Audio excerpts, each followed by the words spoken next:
श्री स्वामी समर्थ. स्वामी महाराज तुमच्या सर्व चांगल्या इच्छा पूर्ण करो, हीच मी स्वामींच्या चरणी प्रार्थना करते आणि आजच्या या नवीन व्हिडिओला सुरुवात करते. तुम्ही रोज देवाला आंघोळ घालता, पण त्या पवित्र पाण्याचं नक्की काय करता? जर तुम्ही हे पाणी बेसिनमध्ये किंवा चुकीच्या जागी फेकत असाल तर सावधान, तुम्ही स्वतःच्याच हाताने तुमच्या घराचे वास्तुरक्षण नष्ट करत आहात. आज आपण या पाण्याचा असा एक सिक्रेट उपाय पाहणार आहोत, ज्यामुळे तुमच्या घरात फक्त सकारात्मक ऊर्जाच नाही तर सुख आणि समृद्धीचा पाऊस पडेल. तर या पाण्याचा नक्की कसा उपयोग करायचा, या पाण्यापासून कोणता उपाय करायचा, हेच आपण आजच्या या व्हिडिओमध्ये जाणून घेणार आहोत. त्यामुळे तुम्ही हा व्हिडिओ शेवटपर्यंत नक्की पहा आणि चॅनलवरती जर नवीन असाल तर चॅनलला सबस्क्राईब नक्की करा आणि व्हिडिओला लाईक करून कमेंटमध्ये तुमच्या इष्टदेवतेचे नाव नक्की लिहा. तसेच बाजूच्या बेल आयकॉनलाही प्रेस करा, म्हणजे जेव्हा कधीही मी व्हिडिओ अपलोड करेल तेव्हा त्याचे नोटिफिकेशन सर्वात आधी तुमच्यापर्यंत पोहोचेल आणि तुम्ही एक पण व्हिडिओ मिस करणार नाही. तुम्ही रोज सकाळी उठून देवाची पूजा करता, बरोबर? देवाला प्रेमाने आंघोळ घालता, अभिषेक करता, पण त्या पाण्याचं, ज्याला आपण चरणामृत किंवा तीर्थ म्हणतो, त्याचं पुढे नक्की काय होतं तर मी सांगते. 99% लोक या बाबतीत चुका करत आहेत. होय, तुम्ही सुद्धा हे पाणी एकतर बेसिनमध्ये ओतता किंवा कुठल्या तरी झाडात टाकून मोकळे होतात. पण जर मी तुम्हाला सांगितलं की हे पाणी साधं पाणी नाही, शास्त्र आणि विज्ञान हे दोन्ही मान्य करतात की या पाण्यामध्ये अशी एक मेमरी असते जी तुमचं नशीब बदलू शकते. पण एक चुकीची स्टेप आणि सगळं पुण्य वाया जातं. आजच्या व्हिडिओमध्ये आपण पाहणार आहोत की देवाच्या आंघोळीच्या पाण्यामध्ये नक्की काय करायला हवे. आता मी तुम्हाला एक असा 30 दिवसाचा चॅलेंज देते, ज्याने तुमच्या घरातला स्ट्रेस गायब होईल. हे ऐकून तुम्हाला धक्का बसेल, पण हे पाणी फेकणं म्हणजे तुम्ही अक्षरशः तुमच्या घरातील पॉझिटिव्ह एनर्जी गटारमध्ये टाकत आहात. जेव्हा आपण देवाला तामणात घेतो आणि त्यावर पाणी ओततो तेव्हा त्या क्षणी काय घडत असतं? तुम्ही मंत्र म्हणत असता, तुमची भावना शुद्ध असते. सायन्स सांगतं की या पाण्याला स्वतःची स्मरणशक्ती असते. वॉटर मेमरी कॉन्सेप्ट, जेव्हा तुम्ही मंत्रोच्चार करत पाणी ओतता तेव्हा ते पाणी चार्ज होतं, ते एक पॉवरफुल सोल्युशन बनतं. त्यानंतर काय, बहुतेक घरामध्ये हे पाणी जमा केलं जातं आणि सरळ किचनच्या सिंकमध्ये किंवा बाथरूमच्या ड्रेनेजमध्ये ओतलं जातं. जरा विचार करा, ज्या पाण्याने तुम्ही ईश्वराची, त्या सुप्रीम पॉवरची सेवा केली, तेच पाणी तुम्ही गटारात सोडताय. हे ऐकूनच अंगावर काटा येतोय ना? पण मग प्रश्न हा उरतो, मग नक्की काय करायचं? जर आपण शहरात फ्लॅटमध्ये राहत असू, जिथे माती नाही, नदी नाही, तिथे या पाण्याची विल्हेवाट कशी लावायची? आध्यात्मिक आणि सायन्सनुसार याचे उत्तर खूप सोपे आहे. बऱ्याच लोकांना याची कल्पना देखील नाही.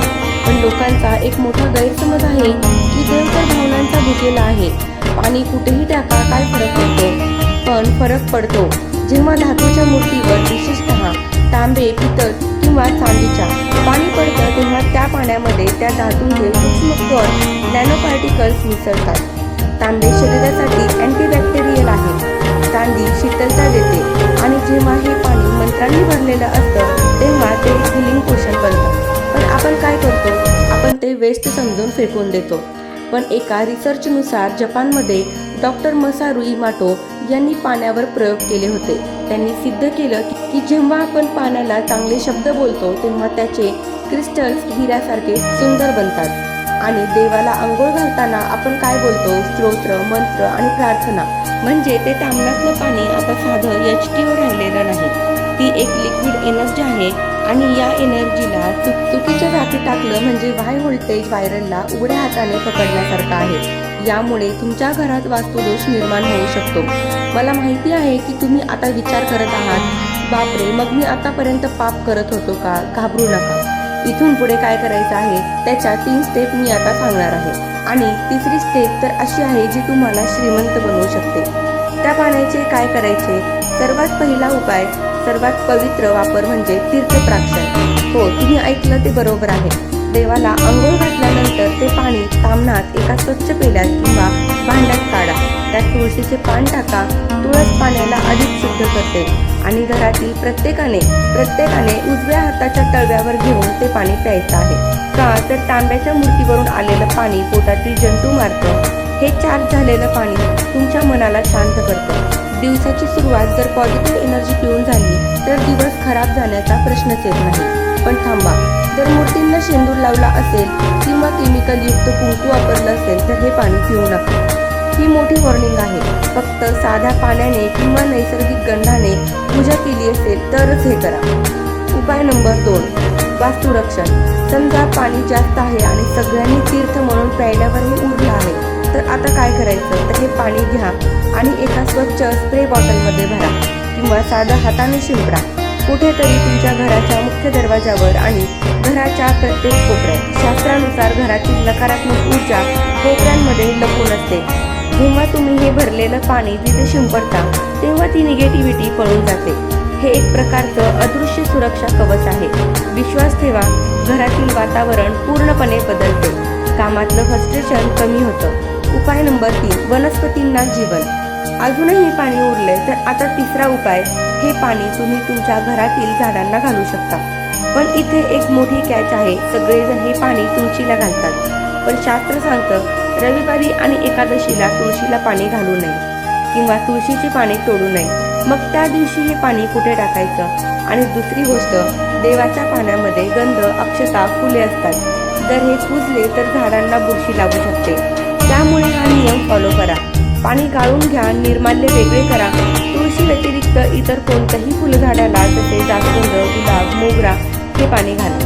हे पाणी अशा कुंडीत टाका जिथे कुणाचा पाय पडणार नाही आणि झाडांना हे मिरॅकल वॉटर मिळाल्यावर त्यांची वाढ दुप्पट वेगाने होते. हे अनेक गार्डन्सनी मान्य केले आहे. आता सर्वात महत्त्वाचा भाग म्हणजे काही लोक काय करतात, देवांना आंघोळ घातलेलं पाणी बेसिनमध्ये टाकतात जिथं आपण खरकटी भांडी धुतो किंवा बाथरूम. पण हे भयंकर आहे. जर तुम्हाला तुमच्या आयुष्यात आर्थिक अडचण येत असतील, घरात सतत आजारपण येत असेल किंवा मुलांचा अभ्यासात लक्ष लागत नसेल तर चेक करा तुम्ही कुठे कळत न कळत देवाचा अपमान तर करत नाहीयेत ना. पाणी हे प्रवाही आहे. तुम्ही त्याला गटारात टाकलं तर तुमची लक्ष्मी सुद्धा तशीच वाहून जाईल. हे मी भीती दाखवण्यासाठी नाही तर जागृत करण्यासाठी सांगते. खरं तर सवयी बदलणं कठीण असतं, पण आज मी तुम्हाला चॅलेंज देते. फक्त पुढचे 7 दिवस या स्टेप फॉलो करा. सकाळी देवाची पूजा करताना त्या पाण्याकडे पाहून एक पॉझिटिव्ह विचार करा. आंघोळ घातल्यानंतर ते पाणी तीर्थ म्हणून कुटुंबाला द्या. उरलेलं पाणी घराच्या उंबरठ्यावर शिंपडा आणि उरलेला शेवटचा थेंब एका कुंडीत टाका. 7 दिवस हे करा आणि त्यानंतर तुम्ही अनुभवा की तुम्हाला घरात कसं वाटतंय. मी गॅरंटी देते तुम्हाला घरात एक वेगळीच शांतता जाणवेल. भांडण कमी होतील आणि कामात फोकस वाढेल. धर्म आणि विज्ञान वेगळे नाही, ते एकाच नाण्याच्या 2 बाजू आहेत. देवाला आंघोळ घालणं ही फक्त एक कृती नाही, ही एक प्रोसेस आहे स्वतःला आणि घराला शुद्ध करण्याची. त्या पाण्याला कचरा समजू नका, ते अमृत आहे. जर तुम्हाला ही माहिती खरोखरच उपयोगी वाटली असेल, महत्त्वपूर्ण वाटली असेल तर ही माहिती आपल्या मित्रपरिवारासोबत नक्की शेअर करा. ज्याची तुम्हाला खरोखरच काळजी वाटते, ज्यांच्या घरातील वातावरण खराब आहे, ज्यांच्या घरामध्ये सतत काही ना काही अडचणी, संकट हे येत राहतात, घरातील वातावरण तणावयुक्त राहतं, तर अशा आपल्या मित्रपरिवाराला हा व्हिडिओ नक्की शेअर करा. तर ही अत्यंत महत्त्वाची माहिती मला तुमच्यापर्यंत पोहोचवायची होती. माहिती आवडली असेल तर व्हिडिओला लाईक करा, शेअर करा आणि आपल्या चॅनलवरती जर नवीन असाल तर चॅनलला सबस्क्राईब नक्की करा. धन्यवाद. श्री स्वामी समर्थ.